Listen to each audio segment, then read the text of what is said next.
Okay, just to remind you that the terms in a geometric sequence go A1 and then A1 times R to the 1 to get A2.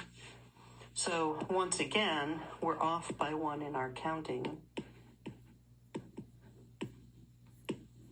So we have A sub n is A1 times R to the n minus 1. Lovely. And the variation,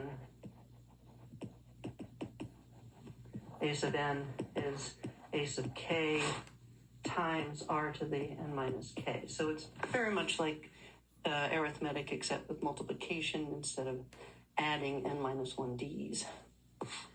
Just to remind you, you find the ratio by using consecutive terms. My favorite ratio because it's easy. It doesn't make the numbers too big.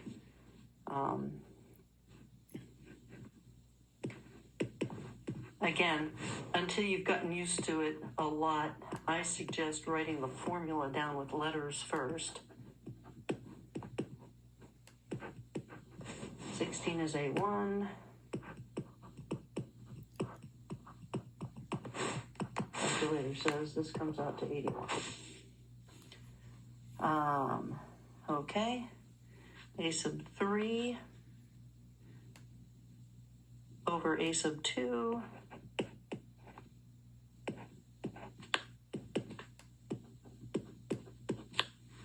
So R is 3/4.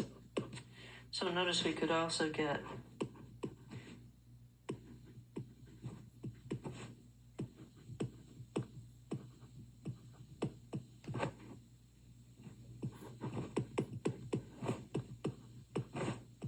it by using the formula, but if you're given consecutive terms, it usually isn't worth it.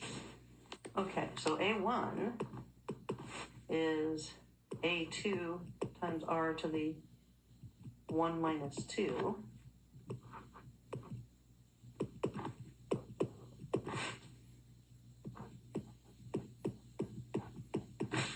Okay, how do you get rid of A3/4? How do you multiply by the reciprocal? Oh, yeah. To the negative 1 means reciprocal. So the first term must have been 16. So notice, just a little note, I'll write it in blue.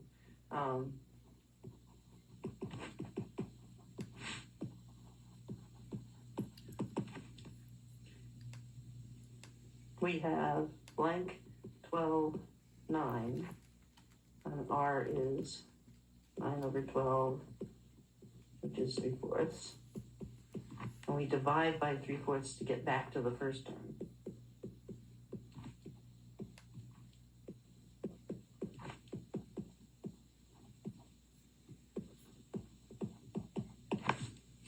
All right, let's just see what we've got here.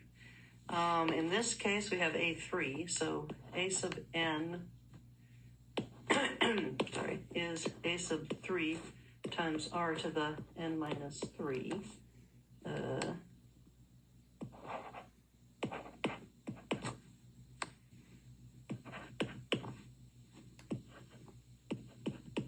Plugging in the numbers that we have. Okay, so this is 5 times 2 to the 1. Well, that's easy. Okay, so what does this mean?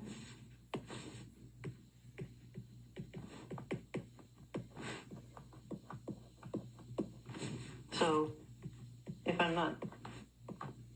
I'm checking out what I'm doing, I can say the third term is 5, and we're multiplying by 2 each time. So if they're consecutive like this, you really don't need the formulas much.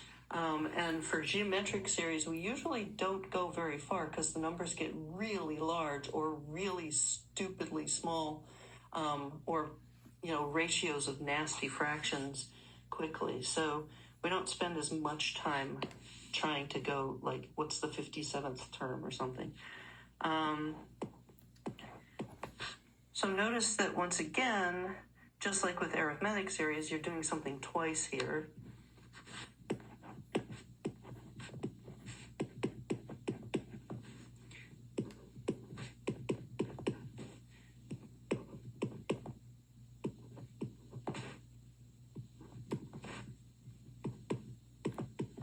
just don't forget that if r is an even power to an even power, then there are two solutions. So you need to write both of them or I'll mark it wrong. So there's two answers.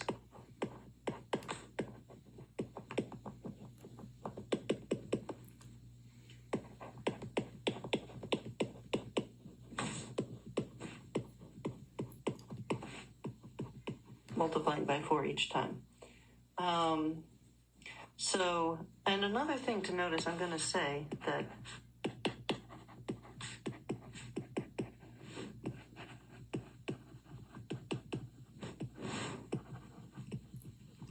instead of adding and dividing by 2, we take the mean of, let's call them, I don't know, f and g, is square root of f times g. So multiply and take the square root. So if you take 3 times 48, you get 16. There is something geometric about it. I'm not about triangles, and I'm not going to worry about it, but it's another kind of mean or average. How many times are you doing this? Another way to say it is this is a sub 4, so r to the 4 minus 1. So 64 times r cubed is 27.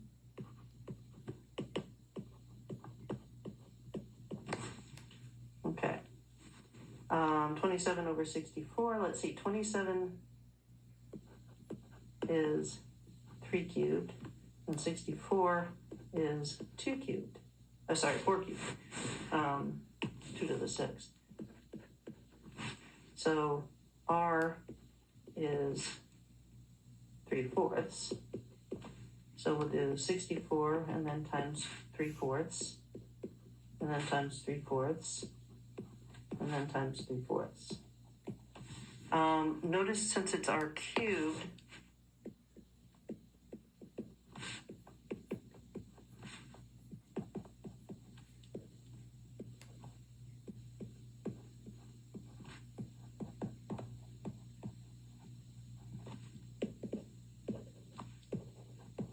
the negative won't work.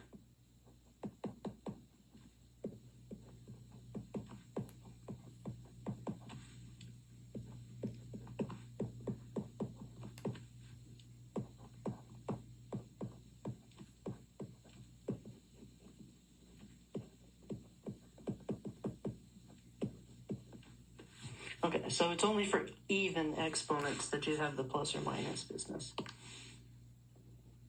All right, nth term. R is 12 over 8, which is 3/2, my favorite.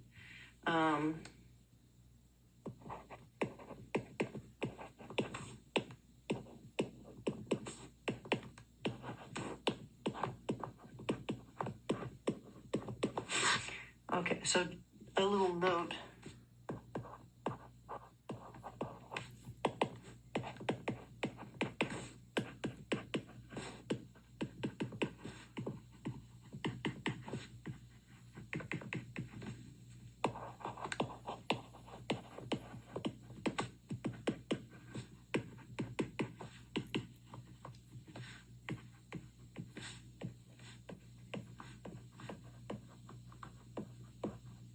You should have an n in the answer if you're asking for the nth term without a specific n. Okay, what is r?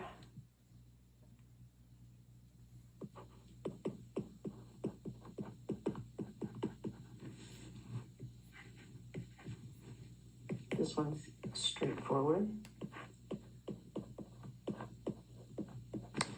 There we go.